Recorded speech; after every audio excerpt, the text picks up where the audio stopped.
What up, guys? Welcome back to the channel. We're back at it today, out in the shop, doing a little cleaning. I got parts everywhere. I got a mess everywhere. Just want to start this video off by saying huge thanks to everybody that subscribed after the last video. I don't know what happened, but this last video on the S10 build went crazy in the first 24 hours. It was probably my best video I've posted out of the 6 years I've been doing this, and 275 videos, that one was the best. That video's done better than probably 50% or 60% of the videos overall, their lifespan of getting views. That video was awesome, and I can't thank you guys enough. Thank you so much. It really hyped me up to show that like there is room for growth for me and our small channel that we do here. So it just kind of hyped me up to get some more videos out and post some more stuff like my daily content, kind of what I do on a daily basis. I need to vlog style a little bit better because honestly, it seemed like more people cared that or wanted to talk about like my vertigo issues that I have. Out of that video, there was at this point probably like 50 or 60 comments, and most of them were about vertigo. You know, I think bringing in me as a person and kind of my struggles and what I go through and like whatever, I think people can relate, and that's pretty cool. I guess I'm not in this alone, and that's something I need to realize. Anyways, thank you guys so much. Like I said, that video did awesome. Let's get into the little details first before we get into the video.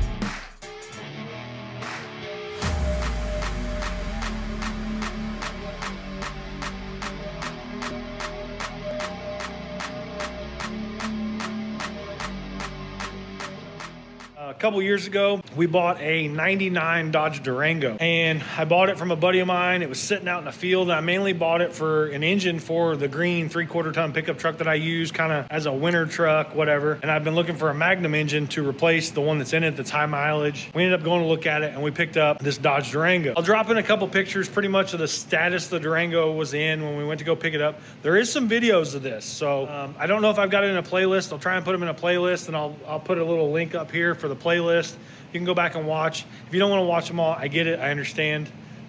Some of my content probably wasn't very good back then, so you might not want to mess, but I'll just go ahead and tell you, this thing was rough. There's animals living in it, and we've now owned this truck for 2 years. Haven't really done much to it other than we put a set of wheels and tires on it, and then we did some brake lines and all this. We're going to get into trying to get this thing running and driving and making it a functional vehicle. I've not seen anybody do anything like this as far as like a Durango chassis or this small mid-size truck chassis. There is a guy, Fed Up Fab. He's actually got a Magnum turbo in like an old 50 Chevy pickup truck like the Boost Knuckle, but it's like a 4-wheel drive dually. So we've got to get this thing running and driving and whatnot. But anyways, I'm gonna stop rambling and let's get into today's video, tearing this thing apart. I'm outside today moving some cars around. We're supposed to get a ton of snow. It actually says we're supposed to get 17 to 20 inches. I don't know that I've seen that much snow in Missouri in a long time. Troy boy come over and we brought the old orangutan, crack hawk, the trailer park track hawk. What other words do we have for it? It's crack hawk, trailer park track. Josh calls it orangutan. Well, we got it inside. Troy helped me get the hood off of it. We're working on this today. We're gonna start doing Holley Terminator X Max. I bought the X Max literally, it's been over a year ago. I think I've owned the Durango for 2 years now. I can't remember, but I've had the X Max for a long time. We got a billet Holley distributor and everything for it. So we're gonna try and get this thing running because it runs on a stock computer. Sucks, runs like shit. We got a lot of wiring to do. So I'm gonna get in, I'm gonna start yanking all the wiring off this thing and trying to figure out what needs to come off, what doesn't need to come off. And I have a feeling I'm gonna have to do some cutting and some splicing and some dissecting of the factory harness to make all this stuff work. So I love the crap out of this thing. Yeah, the interior in this thing is actually pretty nice, but we're gonna pull everything out of it, detail it, pressure wash all the interior, like carpet and everything, because it still has a stench inside of it. I think there might be some like mice in it. That was part of why I left the car outside for so long in the backyard, so the dogs could kind of scare all the things out of it. Truck has a 408 Magnum stroker from what I was told. I don't know if it's like a forged 408 stroker or if it's just like the generic like cast piston, all that stuff, 408 stroker. I don't know anything about the heads or none of that stuff, but with the Procharger and stuff, hopefully we can get somewhere in the ballpark of like 450, 500. 550 to 600 would be ideal. There was definitely animals in this thing because there is poop everywhere, and I've washed the engine bay of this thing. So we might end up finding some rodents in here, so that's cool. Let's get into ripping this thing apart and see what we find. All right, so we're just slowly chipping away at pulling stuff off the engine and out of the engine bay because as you can tell, I mean, it's just dirty inside here. around the intake. I mean, there's just leaves and grime, and there's like rat poop all over the water pump. So, I mean, who knows kind of what's gotten chewed on. There's rat poop all over this thing. We're going to get the blower set up, or at least the unit and the bracket off as well. But my main thing is I want to like deep clean all this stuff, especially since we're going back in with new wiring. I went through and just labeled all the connectors. As far as like Mopar stuff, all my history with Mopar stuff has all been carbureted. All this fuel injection, small block Mopar stuff, I'm not super familiar with as far as like connectors and terminals and all that stuff. So yeah, so I just went through and labeled all this stuff. One, for the sake, like, if you were just pulling the engine out of it, it makes it easier so you can kind of tell which side of the engine things go on, whatever. But for me, since we plan on dissecting this harness, basically deleting all the stuff that the ECM would control on the engine, since now we're going to have a standalone, but I still want to keep the AC and all that stuff, so the AC stuff's going to stay there. And I'm probably going to have to make jumpers to go from the Holley harness to these factory sensors. And then obviously we got the distributor cap and wires and everything off as well. That stuff's going to be obsolete, and I'll tell you why later. Anyways, let me get back to it. We'll get this stuff off here. We got the old Procharger off, and this thing is nasty. As you can tell, it's definitely chewed up some stuff. She had seen better days in her life. This is a P1SC Procharger from probably, honestly, like 2010 or something, I would assume. We got that off, and then we went ahead and got all the old factory engine harness out, and it's like engine harness and trans control stuff. And I did buy the Holley harness for the X-Max for the transmission control stuff. So I'll get it out here, and then I want to verify that it's got all the same connectors for trans stuff. I think it's actually got these three. This one I believe is for the transfer case, and then those two there are O2 sensors.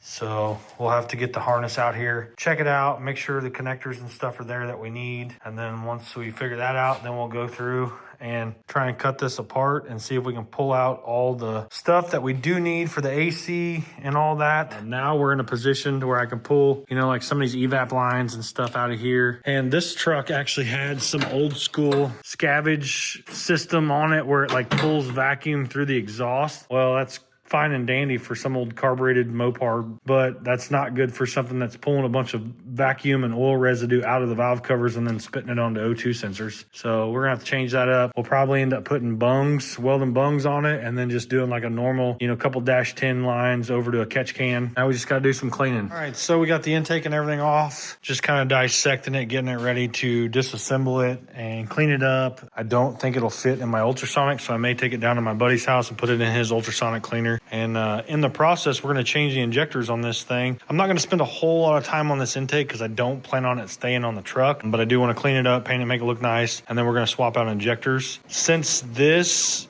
side is the feed side, and then you've got this little crossover pipe coming over to here, I will probably end up putting the wideband sensor on this side of the engine. If this side of the engine's getting lean, I want to be able to see it, obviously, because this is going to be the feed side of the rail.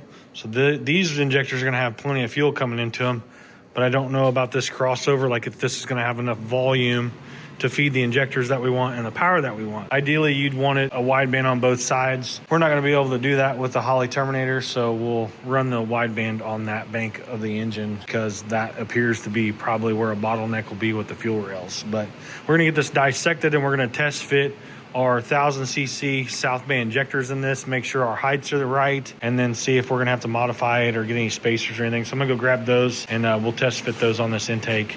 All right, so we got our South Bay fuel injectors here. South Bay has been a huge supporter. These injectors in particular actually came out of the boost knuckle, and we've got 2200s in the Civic. We've got South Bay 1650s in the Mustang. We've got South Bay injectors in my dad's twin turbo Dart. We're gonna have South Bay injectors in the S10 project here. So South Bay's been a part of my journey for a long time. I believe if you look at the injector height with the top hats, these are gonna be perfect height. So these will fit right down in there. Let's just pop this down on here real quick. If I can do this one-handed, make sure everything snaps down into place. So the factory injector actually has these clips. So we'll be able to slide these clips on the top, and that'll hold the top hat into the rail. And then we should be able to slide these on the back side here. Yeah, so just like that. I mean, it's kind of redundant to have 2 clips on it, but that's going to keep the spacing just right. And that's going to keep the injector exactly where it needs to be, nice and sealed up. That's going to be perfect, guys. And 1,000 cc's is going to be plenty of fuel for what we're trying to do. The truck is mainly going to be on pump gas, but we are going to put a Hellcat 525 pump in the tank. Also came from South Bay Fuel Injectors. So we've got our South Bay Hellcat 525 pump here. Probably should have put that in the tank when we had the tank out of the truck, but we'll do that on a later date because we're going to redo some fuel lines underneath there as well once we get rid of all the Procharged fuel system that's underneath the truck. So now that we know our injectors are going to work, it's a good thing though, because I already had those injectors. So it's nice to know that we have an injector ready for the truck when we go back together with it. Let me show you what the inside of this engine looks like. This thing is super clean. As you can tell, we got valve covers off, intake off, and you can see inside the valve covers here how nice and clean everything is. Like I said, I was told this was a fresh engine. You know, when you buy a car like that without being able to see receipts and see down inside of it, you always kind of take that information with a grain of salt. But this one definitely was rebuilt. It actually has an aftermarket cylinder head on it. One, I can tell it's not a factory cylinder head because there's no factory casting numbers on it, but there's also no casting numbers on these heads whatsoever. So these are more than likely just a factory replacement cast head. They do have springs and retainers in them. Those are probably going to need changed at some point, but everything looks pretty good. I would love to clean up the engine and paint it, but obviously I can't because it's in the car. So we got all of our boxes here. We're going to walk through and kind of show you some of the parts we got for the Durango project. First one being the main one. We picked up a Holley 550-942 X-Max Universal with trans control. So this is the MPFI kit. This is what a lot of guys would use if they were going to do like a Terminator X on like a port injected small block Chevy or something like that, kind of a universal deal. One of the guys that I saw online, actually the only guy I've seen use a Holley Terminator on a Magnum style engine. This was the kit he used. He supplied the information as far as which kit he used. This came with the injector harness, which now that I think about it, I don't know if this is the right injector harness. Nope, it is not. This would work with a stock injector. So we're gonna have to change that up, or we're gonna have to get a different injector harness. Just like a normal standard Terminator X, it comes with, you know, your power harness, and then obviously like a normal harness. So this is specifically for Mopar transmission. We've got the harness over here on the floor. We can actually double check and see if our connectors are the same. This one has what looks to be like an 8-pin. That one has the same thing, so we're good there. And then there's a VSS connector. Maybe it's that one there. I think it's this one. Here's the VSS. So there are a couple other connectors on this transmission that this harness doesn't have. So we'll have to figure out what that is. We may end up having to do some pretty extensive wiring to get these to work, or maybe it's just something as simple as just leaving it in this harness once we dissect all this for the engine side of things, and just having like a small sub harness with a couple other connectors. Because a couple of these are like wideband or O2 sensors. Like this one's an O2 sensor. As you can tell, that one got burned up. And then this is a front O2. Not sure what this one is. I feel like I remember unplugging that one. That went to like a transfer case. And then these were the transmission connectors. So like I said, I don't know what this one here is, but I guess we'll probably figure that out whenever we get after it a little bit more. And then obviously like your main harness, it's gonna be somewhat set up like a normal Terminator X. You know, your 2 big connectors there. And obviously like your normal power ground, switch 12 volt, coil, tack wire and all that. There's even a connector for NOx sensors. We won't be needing those where we're going. We got the extension for the O2 sensor, and I believe I actually robbed the O2 sensor out of this kit, so I'm gonna have to put that back. One thing we'll have to do is we'll have to change some of these connectors. This, which is weird, it comes like this. This came with a old GM 3-bar style connector, which I guess they probably set it up for GM stuff. And then all your sensors like fuel pressure, which I don't know if that was fuel pressure or not. It didn't have a label on it actually. What am I supposed to do with that? There ain't no label on it, Holley. Interesting. And then TPS coolant temp, and then IAC, and then wideband and manifold air temp. So yeah, we'll have to do some changing on some connectors. We'll probably have to make some sub harnesses because I'm not going to cut this harness up. I'd rather just make little jumper harnesses that go from these connectors to OEM Chrysler connectors. But, and then obviously the ECU and stuff's in here. So we've got the X-Max. Hopefully this will work. Hopefully I didn't do this for no reason and then I'll be mad and then I'll just end up parting the truck out. Who knows? And up next we've got the nice billet. We opted for the black distributor because of course we had this piece here. This was separate. And this is a little dummy cap for the top of the distributor. So we'll take the normal cap off and we'll put this dummy cap on. And you might ask, why would you do that? You got to have plug wires. Well, you're right. We do have to have plug wires going to the spark plugs, but they're not going to be coming from the distributor. Universal coil on plug kit. So what this is going to allow us to do is we're going to be able to mount LS coils underneath the hood of this truck, wire this into the Terminator X Max, and be able to drive individual coils and not have to have big long plug wires going from the distributor. You know, there's a big tight fit behind the intake on this thing to try and get back there and get the plug wires and everything. The upside to this is one, obviously better spark, but two, this will set us up to be able to do individual cylinder control to pull timing out of certain cylinders if need be, where with the distributor you can't. The distributor just does what it does and that's it.